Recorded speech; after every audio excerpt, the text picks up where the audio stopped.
ang paraan kung paano buksan ang third eye. Gusto mo bang buksan ang third eye mo? May 3 paraan para makita ang mga espiritu at iba-ibang nilalang na palaging nasa paligid mo. Una, ipinanganak na bukas na agad ang third eye.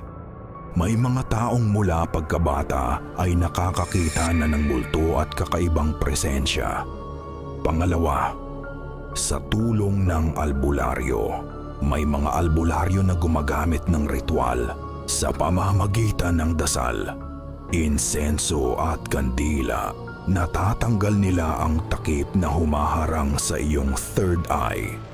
Ang huling paraan, ang ritual. Kung nais mong subukan mag-isa, may isang nakakatakot na paraan. Gawin ito sa sementeryo, eksaktong hating gabi. Magdala ng isang maliit na salamin, isang pula na kandila at itim na tela. Umupo sa harap ng salamin. Sindihan ang kandila at itakip ang tela sa ulo habang nakatitig sa iyong refleksyon. Pagkatapos, sabihin ito ng 3 beses. Buksan ang pinto. Ipakita ang totoo. Sa mata ng dilim, ako'y tumitingin.